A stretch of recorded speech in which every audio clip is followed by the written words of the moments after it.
Ambassador Nikki Haley continued to struggle to win over Republican voters. And while last week's uncommitted protest vote in Michigan was a headache for Biden, the effort garnered only 2 delegates. Democratic Representative Adam Schiff and Republican Steve Garvey will advance to the general election in the hotly contested California Senate race. That means, excuse me, we're going to do a little news, and when we come forward, I'm going to continue with this news. You're listening and watching KBLA Talk 1580. You're listening to Areva Martin in real time on KBLA Talk 1580. The thing no one tells you about periods is that your flow changes every day, and so should your tampon size. Tampax has 5 absorbencies to match your changing flow. If it hurts to remove, go down a size. If it leaks, go up a size. Only Tampax has a leak guard braid to help give you up to 100% leak and odor-free protection. All-day comfort and protection for under $5 a month. Based on average U.S. consumer usage at manufacturer's suggested price. However, pricing is at the sole discretion of the retailer. Excludes 8-count packs. If you're looking for the most epic place on earth, let's start at the base of a massive waterfall. Then trek through the thick jungle. Then climb to the peak of a snowy mountaintop. Then once you get there, keep going. Because with intelligent 4x4 and 7 drive modes and a Nissan Pathfinder, the search is the real adventure. Available feature. Intelligent 4x4 cannot prevent collisions or provide enhanced traction in all conditions. Always monitor traffic and weather conditions. You're listening to KBLA Talk 1580, where climate is king. Climate is king. Is another 2008 financial crisis looming? This is Kevin Demerit for Lear Capital. Just listen to the news. Numbers don't lie. Personal debt is at record highs. Corporate bankruptcies are soaring. Just the interest on our debt will hit $1 trillion this year. Then you have central banks buying record amounts of gold to protect their own assets. They see what's coming and it's a no-brainer. Maybe it's time for you to do the same. Move some of your paper assets into gold because they can't print more gold. It's easy to buy, easy to sell, and it's never been worth zero. Folks, Kevin Demerit has been spot on about the economy and gold. Call Lear Capital today at 1-800-927-2400 for your free gold investor kit and their 2024 special report, Rising Debt, Rising Gold. Tell them Kevin sent you, and you'll also get free shipping on your first order. Call 1-800-927-2400. That's 1-800-927-2400. 1-800-927-2400. I'm getting vaccinated with Prevnar 20, a Pfizer vaccine. So am I, because I'm at risk for pneumococcal pneumonia. If you're 19 or older with chronic conditions like asthma, diabetes, COPD, or heart disease, or are 65 or older, you are at increased risk for pneumococcal pneumonia. Ask your doctor or pharmacist about Prevnar 20, pneumococcal 20-valent conjugate vaccine. It can help protect you against pneumococcal pneumonia in just 1 dose. Even if you've already been vaccinated with other pneumonia vaccines, Prevnar 20 may help provide added protection. Prevnar 20 is approved for adults to help prevent infections from 20 strains of the bacteria that cause pneumococcal pneumonia. Continued approval may depend on a supportive study. Don't get Prevnar 20 if you've had a severe allergic reaction to the vaccine or its ingredients. Adults with weakened immune systems may have a lower response to the vaccine. Side effects include pain and swelling at the injection site, fatigue, headache, muscle, and joint pain. For full prescribing information, please call 1-855-213-2138 or visit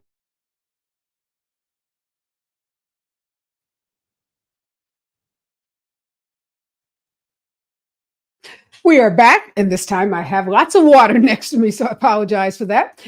But yesterday, Democratic Representative Adam Schiff and Republican Steve Garvey advanced to the general election in the hotly contested California Senate race. And that means Democratic Representatives Katie Porter and Barbara Lee, who also ran for the seat, will be shut out of the general election. And it also means these 2 progressive legislators will vacate their House seats at the end of the term. And Democrat Josh Stein and Republican Mark Robinson won their party's primaries for governor in North Carolina. Now, this means that Republican Mark Robinson, who has made his mark on the political scene by pretty much insulting everyone from the Jewish community to the Black community, will be vying to be the top elected official in the state of North Carolina. And that race is expected to cost taxpayers and all of us voters lots of money. More than $1 billion may actually be poured into that gubernatorial race because so much is at stake. And the Republican Senate panel in Georgia is now moving forward with its investigation into Fulton County District Attorney Fonnie Willis. Now, this could lead to the Democratic DA being subpoenaed to testify before this legislative body. It's interesting to note they, meaning these Republican representatives, don't really have any power to discipline Fonnie Willis.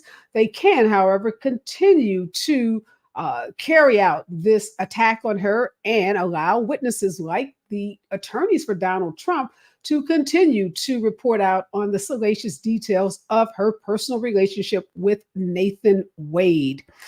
And Nikki Haley, the former governor of South Carolina, who got trounced yesterday in the Republican primaries, finally announced that she is getting out of the race for president.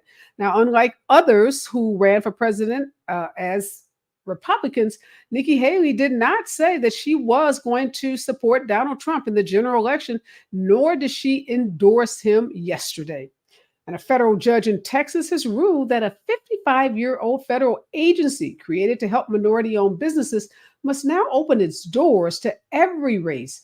This Texas court sided with a group of white plaintiffs who argued that the agency discriminated against them.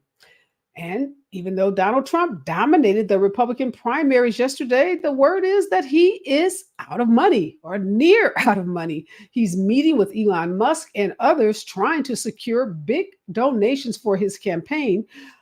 We know that he spent $50 million plus on legal fees in 1 year alone, and that Joe Biden has a substantial lead over him as it relates to funding. And finally, in the news today, the governor of Louisiana is enacting some pretty stringent new measures that he says are crucial to address crime. Critics, on the other hand, say these are failed policies of the past and will do nothing except result in the disproportionate racial profiling of African Americans, prosecution, and incarceration of people of color.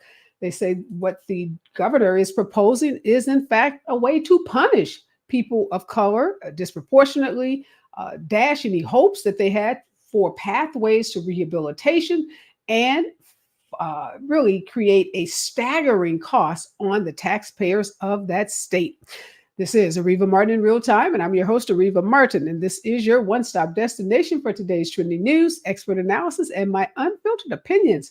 Dr. Raphael Sonnenschein and Dr. Omikongo Dabinga are joining me in this hour. We're going to break down today's trending news, and in hour two, we're going to do a complete wrap-up of Super Tuesday. We're going to talk to the political reporter who was on the ground in Michigan, talk to her about what voters are thinking, particularly those 100,000 voters who voted uncommitted, although they say that they're going to vote for Joe Biden in the primary in November.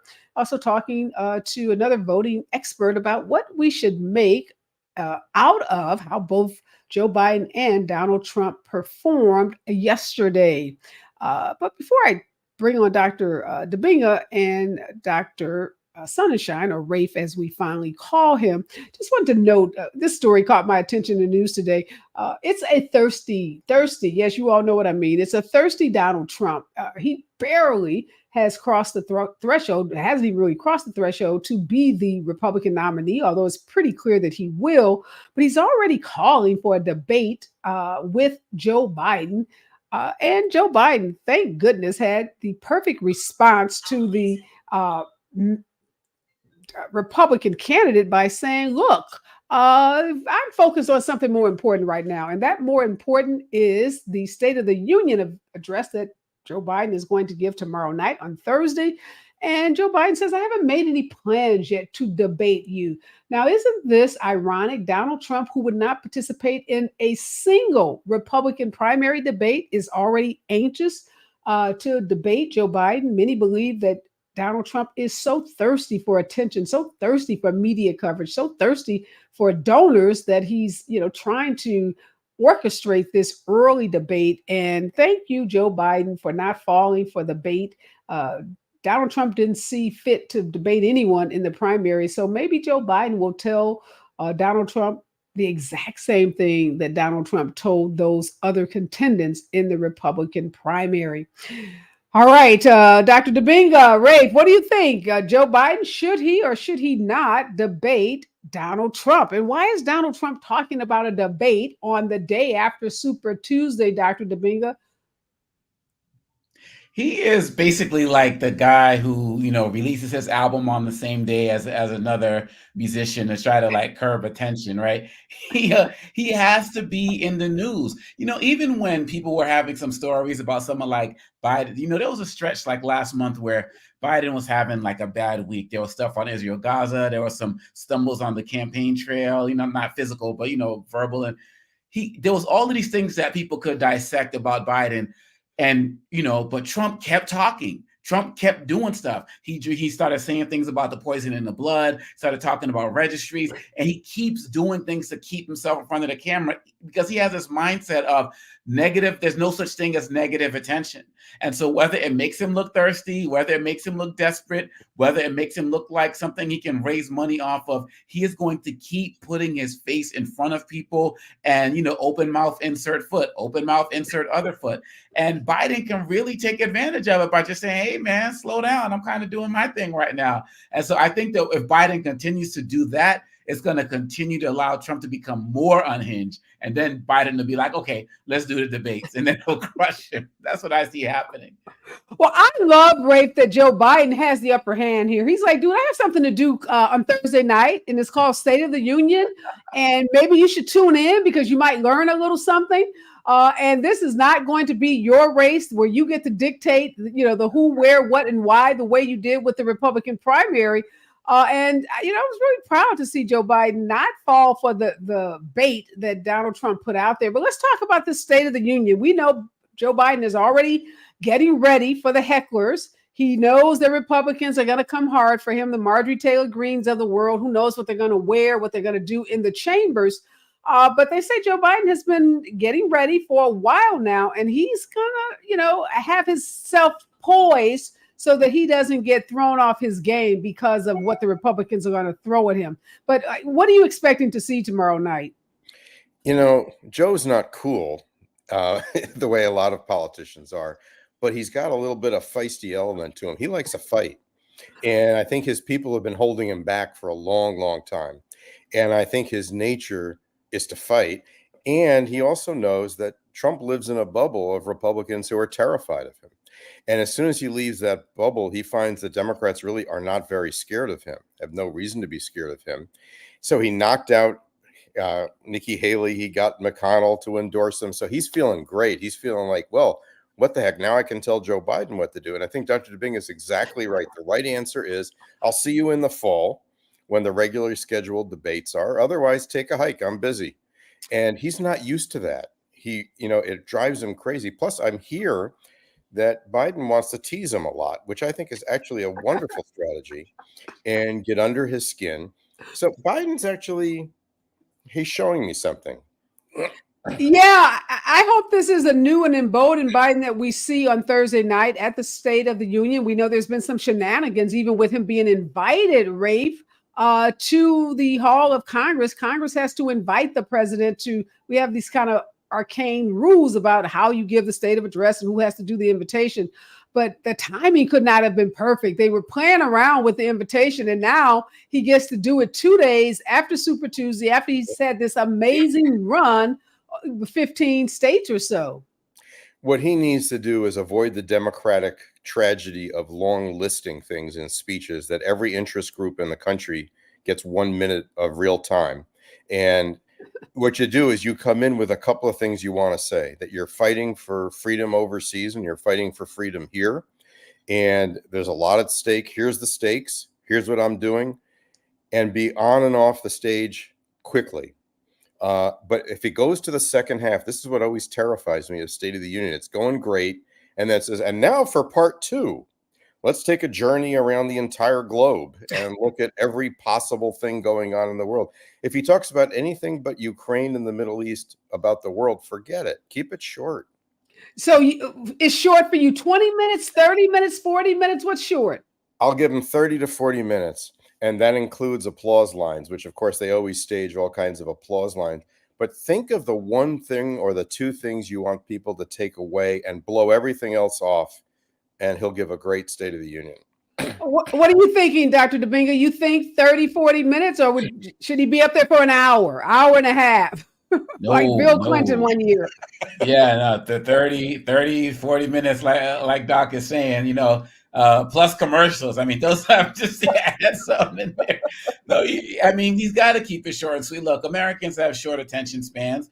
And, you know, the news junkies, you know, people like us, we know we're going to tune in. He can go as long as he wants. But if he's trying to reach the American public, he's got to, you know, get up, get on, get in, and just get out. Hit those points. Get a bunch of talking points, a bunch of fodder that people can use on Friday morning, going into the weekend, and he'll be solid. You know, Biden is good for the one-liners. He's good on speaking on, you know, restoring America. He's good. He's good with hecklers. You know, if people come at him, he only has to do a couple of things here and there. And again, he takes their thunder as well. So the longer he goes, the worse it is for him. Not because of him and some type of mental issues or, you know, age, not even any of that. I'm just saying because of America's short attention span. Give people bullet points, call it a day. Yeah, he's in control right now. I agree. The longer he's up there, just gives him more to critique because, you know, the naysayers and haters are going to hate the speech, whether it's 5 minutes or 2 hours. It doesn't matter. Right. He's not going to satisfy those folks. But let's talk about Nikki Haley. So Nikki Haley told us, like all these candidates, I'm not going anywhere. I'm going to stay in the race, blah, blah, blah. And she has gotten out, but she did not endorse rape. Are you surprised by that? And she will not commit to that so-called, you know, pledge that she has to vote for the, you know, GOP candidate. The least surprising prediction in American politics is within a couple of weeks, she will endorse Donald Trump. But what she did that was clever, she's pretty smart, is she didn't do it right away because that's like humiliating. So what she's going to say is, if he does better, you know, we'll see. And then whatever he does, she will say he's done better. That's right. And, yeah, she's going to say she talked to her voters and she talked to him. And yeah, so there is this big race now, Dr. Domingo, for her voters because consistently about 25, 30%, depending on the state, of Republican voters were not voting for Donald Trump, even after they knew she had no chance of getting the nomination. They continued to vote for her. Yeah. Look, if she was the head of a restaurant chain, it would be called Waffles because she just, you know, is always just back and forth. It's something else. And she's going to like Dr. Sunshine is saying, she's going to endorse Trump. It's just, he's going to say one little thing about maybe like, I love IVF. And then she's going to be like, okay, you know, you got my support.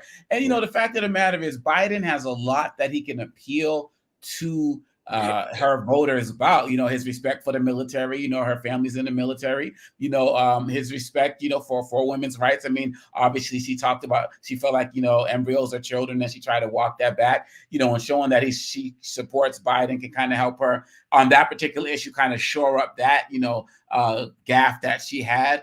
And so, but, you know, Biden also has to be careful because he can't go too far that he ends up alienating his base trying to get her voters. I mean, yeah, it's been predicted in some polls that she would beat him in a general election. But if he, you know, some people are already like have issues with his border policy and how he tried to work with the Republicans on some of those issues. And some of the people who are his core base have issues with that. And so he can court them with the idea of we need to save the country.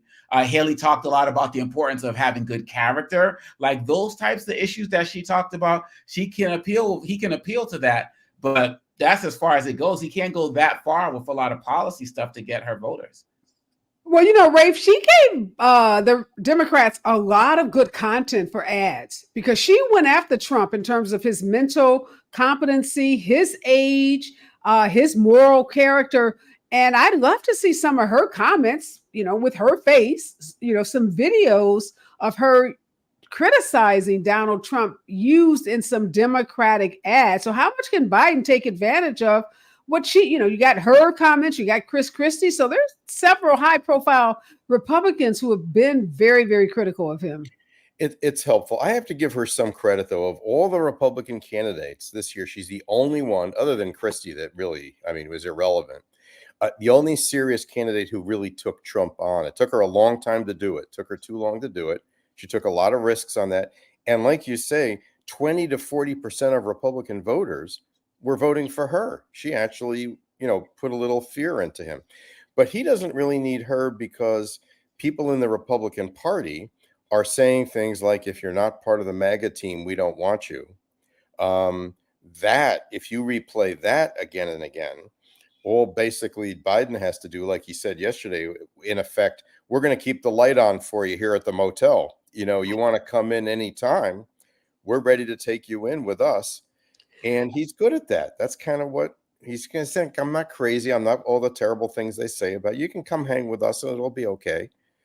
So let's talk real quickly about that Senate race in California. Adam Schiff, obviously superstar after, he does his thing in the courtroom of Congress and, is one of the lead impeachment counsel against Donald Trump. But I don't know. A lot of folks aren't feeling good, Dr. Domingo, about him, putting $10-12 million to lift up Steve Garvey, who is an empty shell of a candidate, as a strategy to not have to run against Katie Porter or Barbara Lee, who are two formidable congresswomen.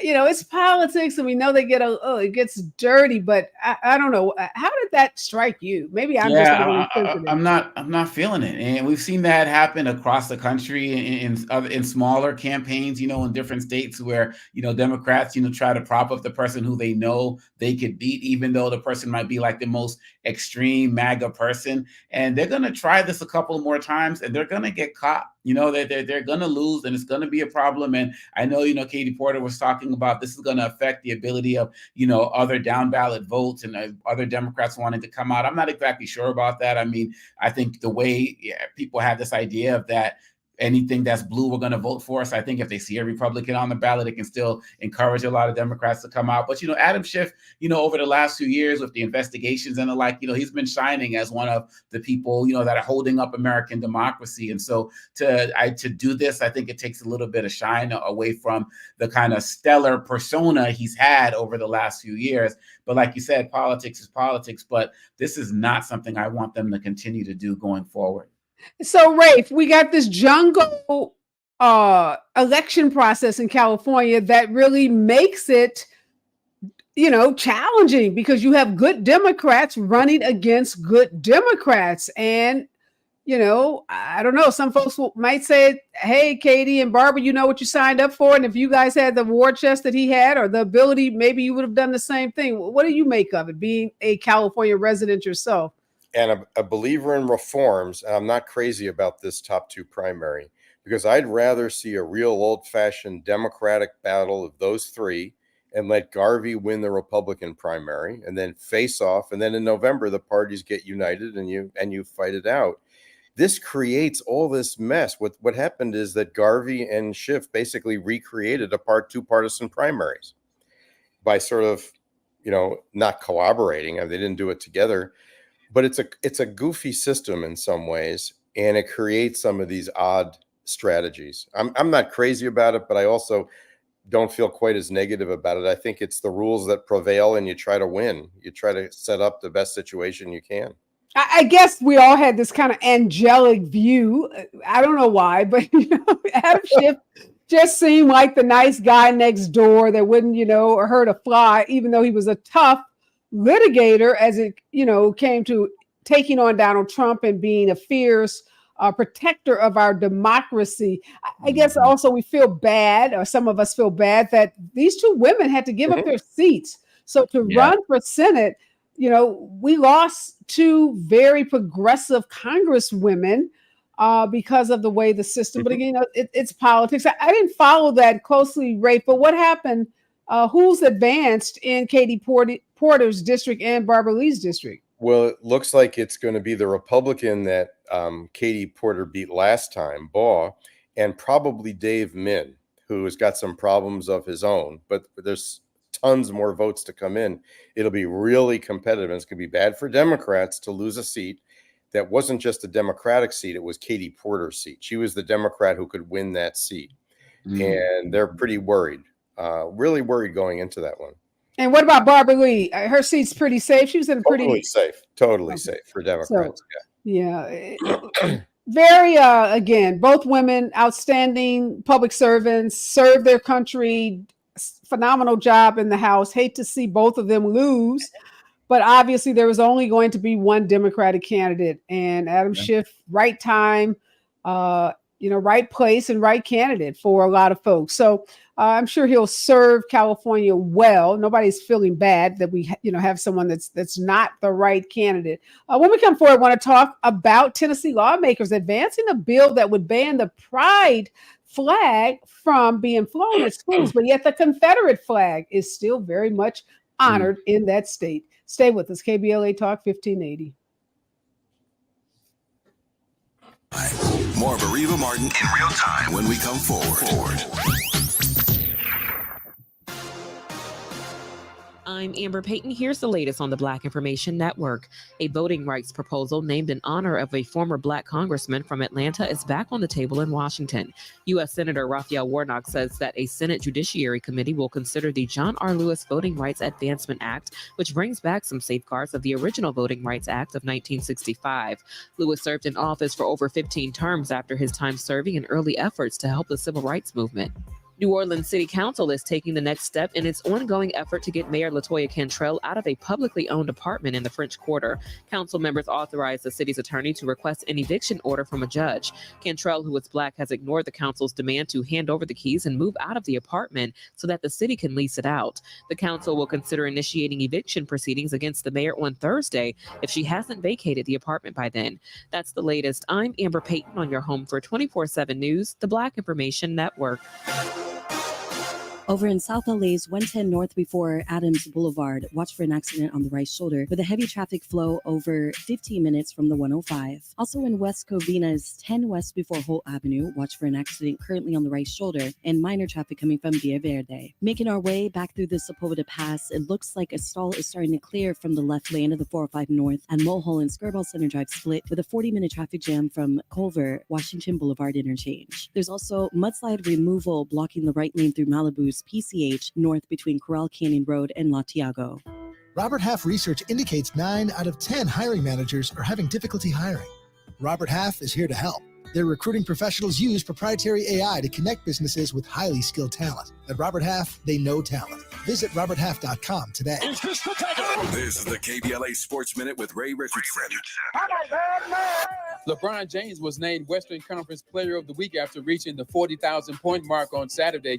He finished last week averaging 30.3 points and 8.7 assists. LeBron has been Player of the Week a league record 68 times in his 21-year career.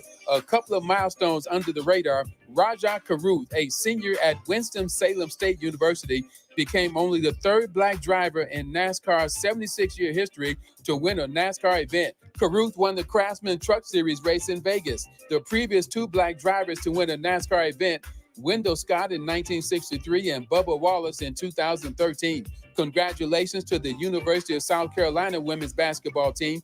They completed a second straight undefeated regular season, 61-0 over the past 2 years. No debates, no speculation, just the info you need. That's your KBLA Sports Minute. I'm Ray Richardson on KBLA Talk 1580. Climate is king.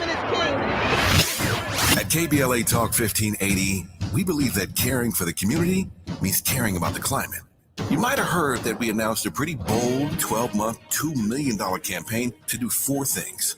Increase climate literacy, turn up the volume on communities of color in the climate conversation, connect everyday people with the resources they need to survive and thrive, and highlight frontline climate justice crusaders of color throughout this year. KBLA Talk 1580 will be bringing you insightful interviews on all of our shows to help raise your climate IQ. Each quarter this year, we will also be hosting free climate events in various communities throughout the city with food, fun, and forward-thinking conversations. Thanks to partners like LADWP, Metro, Caltrans, the Sierra Club, the California Community Foundation, the California Endowment, AQMD, MWD, and more. You'll also be hearing more about a couple of national town halls broadcasting live from Los Angeles, to which you will be invited. And we'll be rolling out a robust social media campaign on all our platforms, as well as an outdoor media campaign, all designed to educate, enlighten, and empower you in our fight for climate justice. We want cleaner air. Caring about the community means caring about the climate. At KBLA Talk 1580, we believe that we really can change the world if we care enough. Tips to help improve your credit score in 2024. Establishing credit is an important key to achieving financial health, but building a credit history from scratch can feel challenging since you need credit to build credit. First, what does it mean to build credit? All consumers have a score between 300 and 850. You want your score to be as high as possible as lenders get your credit score to make loan and credit decisions. A good credit score shows you have a track record of borrowing money responsibly. Remember, it's never too late to build or rebuild your credit. This segment is sponsored by JP Morgan Chase & Company. Hey Californians, are you ready to make your home ownership dreams come true? The California Dream for All Shared Appreciation Loan Program might be for you. First-generation homebuyers can get down payment and closing cost assistance along with a first mortgage to help you unlock the door of your new home. Applications open in April, so talk to an approved lender to see if you're eligible. Find out more at calhfa.ca.gov/dream or call 877-922-5432. A message from the California Housing Finance Agency. As we go a little something like this. Hey, it is me, D.L. Hugo, and I am thrilled to be heard weekdays in my hometown on KBLA Talk 1580. So check out the D.L. Hugo Afternoon Show weekdays from 2 to 4 p.m. exclusively on KBLA Talk 1580. We got a whole lot to talk about, let me tell you. That's on the real.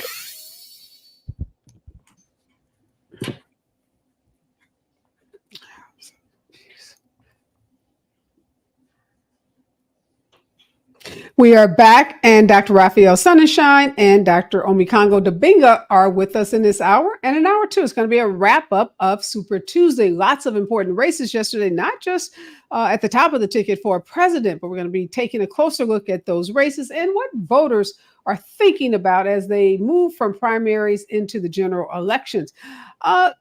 Speaking of yesterday, I did something I rarely do. I watched Donald Trump give his acceptance speech he was at his estate, Mar-a-Lago, and I thought I would take some notes and just to write down everything he said.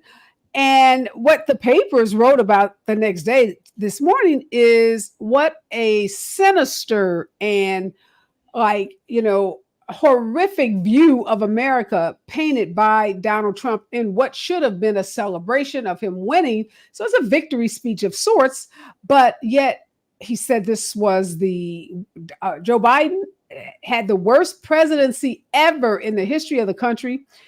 He said that 375,000, then he changed it to 325,000. He called them migrants, have been flown into the United States over the Texas border, so they didn't have to go through border control. And I could not believe that he said that, because 375,000 people is the size of St. Louis, a city. So where were 375,000 people put on airplanes where and flown to where in this country? I mean, the list of lies went on and on and on. And I watched one of the cable shows, and one of the hosts says, well, when we run his speech, we should have a ticker tape next to it that, fact checks him on the spot, because media is really torn between, do we broadcast the speech of the guy that's going to be the GOP candidate front runner or not? And if you listen to him, I think he compared us to he did say we're a third world country. I mean, so many bizarre, extreme statements, never what he's going to do to make the country so-called great again. But do you think that's going to work, Dr. Domingo? We've heard all of these lies over and over again. Are people really sitting at home thinking America is a third world country, and that 375,000 people were flown into this country from some other countries and, landed someplace? It was just incredible, the number of lies that he told.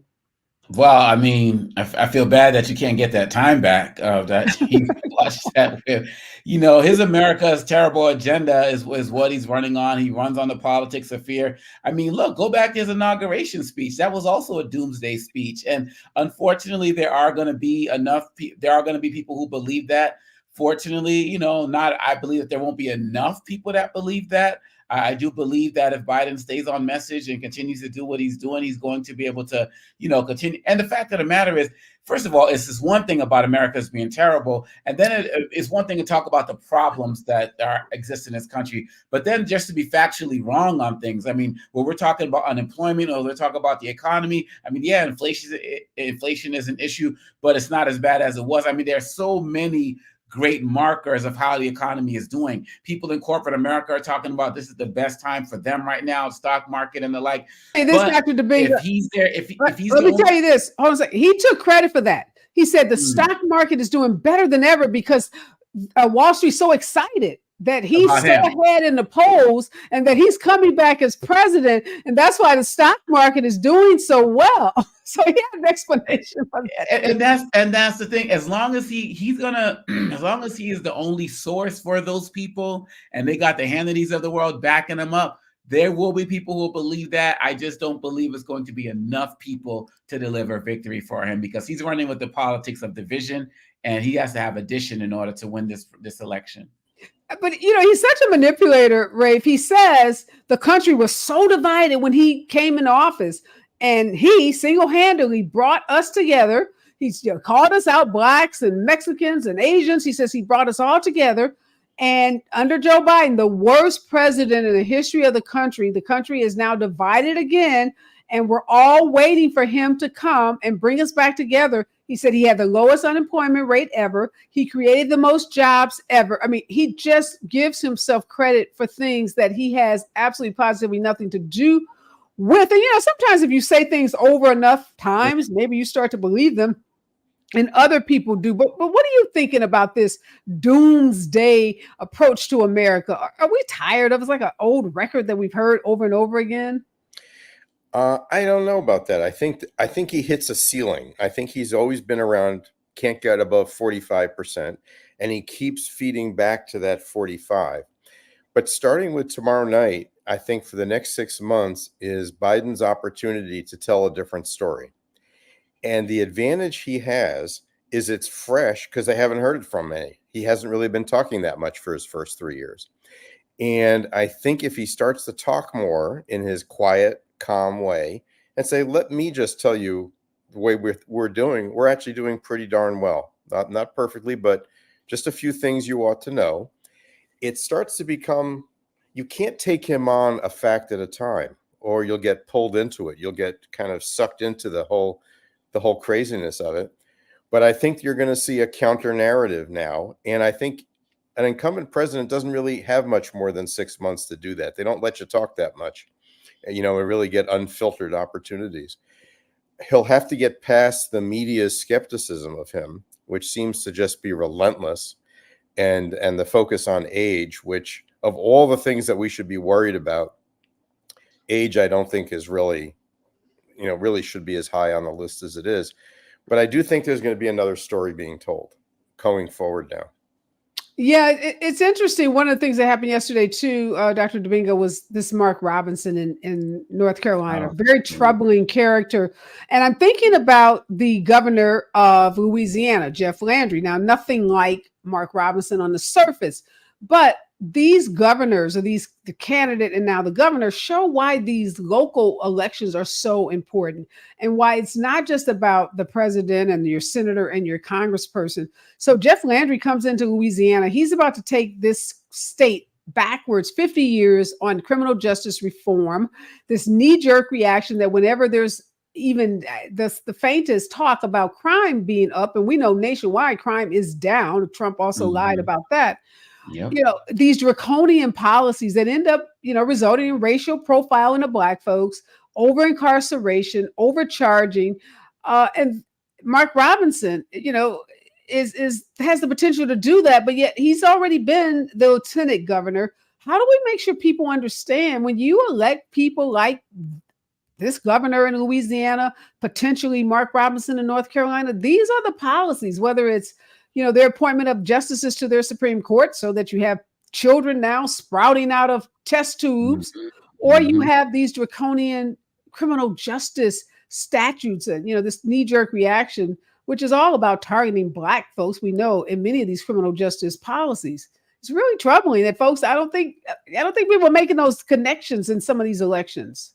Yeah, we need door-to-door campaigns or, in the community campaigns. Everybody's not going to be watching, the major news networks or the big shows. And like I said, this is the work that we do. But for everyday people, we need to start showing them in North Carolina, Louisiana, the effects of these policies that are starting to take place in other states. And the whole thing with the abortion and women dying, because of that, 10-year-olds having to go to, different states, and that these things can come to their states if they're not there already in some way, shape, or form, and you just don't have to deal with it yet. I mean, with Mark Robinson, you got a guy who called, said the Holocaust was hogwash, called, the homosexual, the LGBTQ community filth.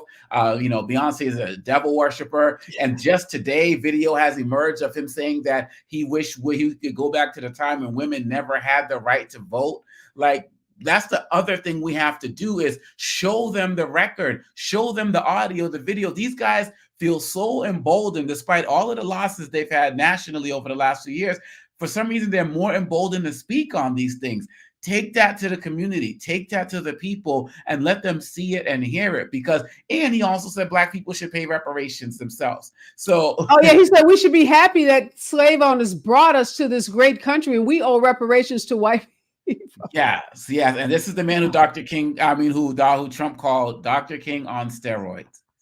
Yeah. So, Rafe, where's the Jewish community?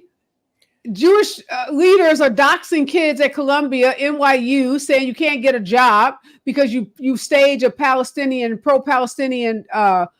rally on your college campus at 18. And here is a grown man idiot who is anti-Semitic, making all kinds of pejorative statements about Jewish folks. And where's the Jewish community? Where's the Anti-Defamation League? Where are all these, billionaire bully Jewish folks? I haven't heard them weigh in on Mark Robinson. Oh, they will. And I wouldn't conflate each of those organizations or people with the whole Jewish community. The Jewish community is going to be very heavily energized around that issue, around a candidate like Mark Robinson, and not just because of what he says about Jews, but because of what he says about everybody.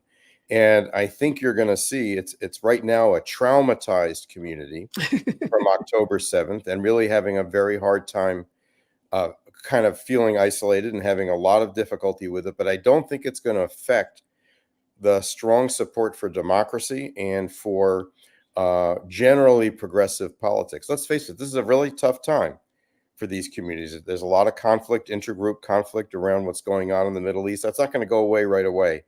But that is not going to blind people to anti-Semitism coming from political candidates and anti-Black comments and anti-women candidates coming from those candidates. That's going to energize the Jewish community in opposition. Yeah, I hope we see, and I know the Jewish community is by no means monolithic. No community is, Black communities, Latino community, but I didn't see the kind of opposition to this guy. In fact, Republicans keep choosing these very flawed candidates. They do it over and over and over again. They make it through the primary and then they get crushed. And hopefully this will be another crushing in a general election. Yeah, when we come forward, I want to talk about Georgia is going after, no surprise, Fonnie Willis. Her problems are not over no matter what this judge may determine about whether she's disqualified from prosecuting Donald Trump and team. She's going to face a very, very hostile Republican legislature who are already talking to Donald Trump's attorneys. Stay with us, KBLA Talk 1580. You're listening to Areva Martin in real time on KBLA Talk 1580. Paid for by government.com. Did you know the United States Mint has issued a new Morgan silver dollar coin in proof condition for the first time? Not only that, they are also minted in 99.9% pure silver for the first time ever in history. Coin experts are calling this an amazing opportunity for anyone that knows the enduring popularity of Morgans. But you must hurry. Only 400,000 of these legal tender silver dollars were issued. These first ever Morgan silver dollars are brand new with stunning mirror-like finish, minted by the iconic San Francisco Mint. Call now and you're guaranteed a new first ever 99.9% pure silver proof Morgan dollar. To learn more, call 1-800-973-9717. If you order now, you will receive a free coin collector bonus pack, a $25 value, free with every order. Call 1-800-973-9717 now to secure your new Morgan silver dollars before they are gone. That's 1-800-973-9717. Hey, LA, when you're trying to get where you need to go, like work, school, and what matters to you, Metro is here to get you there. With discounted fares and free pass programs, Metro is making public transportation affordable and easy to ride for everyone. Plan your trip at metro.net. Environmental justice is racial justice. Environmental justice is social justice. This is KBLA Talk 1580. KBLA Talk 1580. KBLA Talk 1580 reminding you that we keep us safe. Pro Football Hall of Famer and urban peace pioneer Jim Brown believed in just that. So he founded the Amera I Can Foundation for Social Change in 1988, focusing on at-risk and high-risk youth in underserved schools and juvenile detention facilities, as well as adult incarceration and reentry initiatives. The core of the Amera I Can program is its 15-chapter life skills curriculum. Mastery of these skills allows individuals to meet their academic potential, conform their behavior to acceptable societal standards, and improve the quality of their lives by equipping them with what they need to confidently and successfully contribute to society. Today, the foundation is led by its president, Monique Brown, who has been actively involved in the organization for more than 25 years. The Amera I Can Foundation continues its work in memory of its founder, actor, philanthropist, and NFL legend, Jim Brown. To get involved or make a donation, please visit AmeriICanCommunity.partners. That's AmeriICanCommunity.partners. This is a community call to action from KBLA Talk 1580.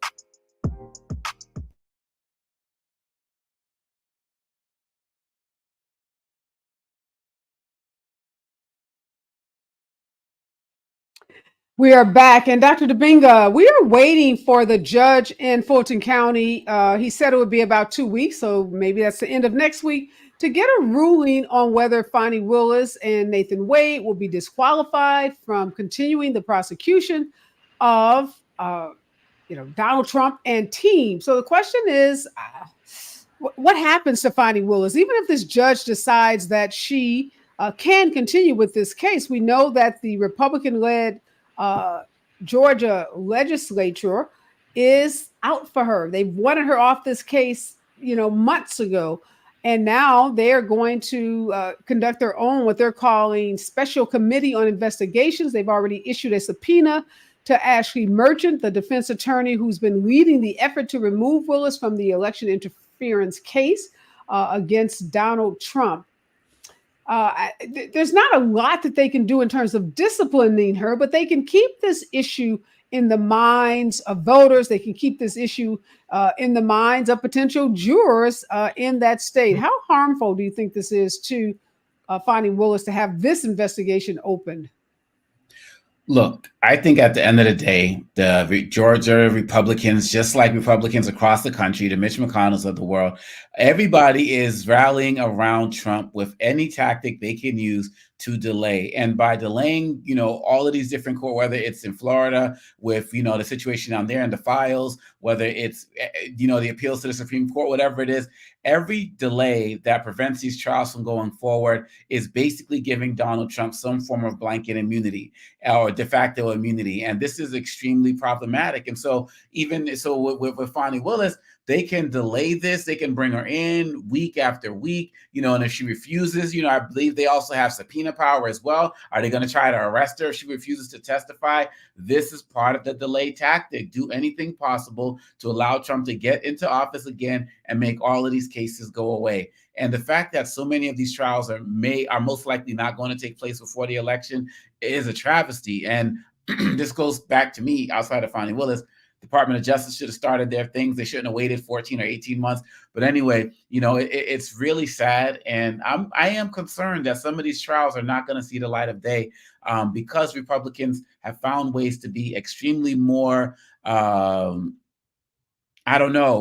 sneaky with the judicial process. And at the moment, they seem to be winning.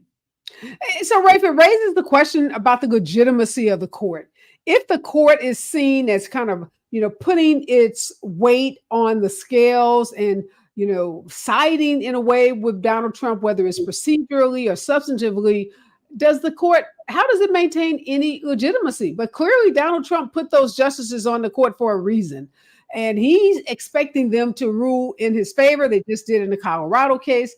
They set the hearing on the immunity case such that it's not likely that trial will proceed or be on a very tight schedule. And they could, a divided Supreme Court could determine that Donald Trump is immune. I don't think that's out of the realm of possibility. Well, I think the Supreme Court is pretty low in legitimacy right now anyway. I mean, I think they sort of feel, the majority there may feel like we're already not very much respected and liked, so we might as well just, go all in. It is interesting that if Justice Thomas had recused himself in that immunity case because of his wife's role in all the events around that, they might not have had enough votes for the decision they made to extend the idea about Congress having to be involved somehow in the insurrection case, because there were 4 justices who weren't really on board with that. So it's really a problem. Donald Trump, his whole career, has figured out how to make the court system respond to him by using the virtues of due process to his advantage. And the judges usually are very slow to push back on that, although they've been pushing back harder than they did in the old days. In light of his whole career, he's probably being pushed harder by the court system now than he ever has in his entire career. It may be that running for president was the biggest mistake he made. What happens though, Rafe, if this court determines that he is immune?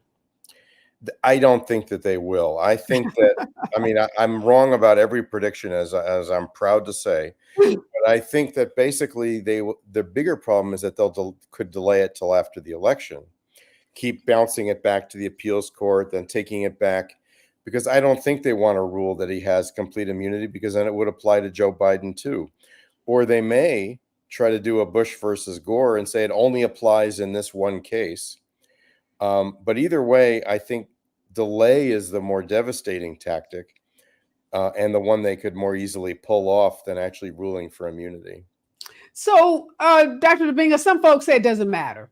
A lot of people say people have already made up their mind who they're voting for. So, having a conviction or having a public trial is not going to matter. What do you think that's the right approach to this, or do you agree with those people? No, I think that there are a lot of people who want to see what happens. And I do believe that there are many people who believe that, if he's convicted in anything, that they're not going to vote for him. It's like what Mitt Romney said. It's like, hey, if you get found liable for sexual assault, he's like, that's a line for me. Like, you're not getting my vote. And so I think that there are different people who have different issues. I think there are people who want a president with high moral character, who are watching what's going to happen with these, things with the porn payouts and the Stormy Daniels, and they want to see if he's found guilty of that. I think that will affect some people. I think there are some people who believe in, the whole issue about, you shouldn't take documents and have them all over the place. And will there be a conviction in that? That's Eileen Cannon, Judge Cannon, the Trump-appointed judge. That's being delayed. And so with these and all of these other cases as well. And I think there are people who believe that if he does get convicted of something, then he's not going to be able to be an effective president, or may end up in prison before the election. And so I think that there are the people who are already there. They're already baked in. He can get convicted of everything and they'll still vote for him. But I do believe that there are some people who are going to be persuaded one way or the other by these convictions. And I think that he's mindful of that, and the campaign is too. Yeah, I really wish folks would pay closer attention to how voting for the president and who you vote for and voting for your senators matters. We have this federal judge in Texas ruling that this 55-year-old federal agency created to help minority-owned businesses now must open its doors to every race. And this is a judge who sided with some white plaintiffs who argued that this agency somehow discriminated against them. And this is yet another example of white folks going after everything from affirmative action in college admissions, to now saying that any agency, basically a federal agency that tries to provide equity, not, to give an advantage to, but just to provide some equity to small minority-owned businesses. And this is just in helping them access capital and government contracts, extending, any kinds of assistance to help these businesses grow. That somehow that this is a violation of the Constitution, violation of the equal protection clause in the Constitution, and that it's antithetical to the principles that this country is founded on. That's, Dr. Domingo, another blow and another reason why folks should be thinking about who they vote for, because these are federal judges, many of them appointed by Bush, many of them appointed by Donald Trump. Give me 30 seconds. This ruling really upset me today. Yeah, and many of those judges got in because McConnell blocked Obama's judges. It wasn't just Garland that got blocked. And so if we should be coming into this election understanding that the courts matter more than we ever thought it mattered before. We should have already figured it out. But if we don't figure it out now, that it comes down to these courts, because they did the same thing with the Black farmers trying to get equity as well, and other areas as well. So it's all about the courts. Think courts as you think 2024. Absolutely. We are out of time. Thank you so much, Dr. Domingo. Thank you so much, Rafe. Always a pleasure. We're going to have that big wrap up of Super Tuesday coming up next. Don't touch that dial. Stay with us, KBLA Talk 1580. Thanks, guys. Appreciate you.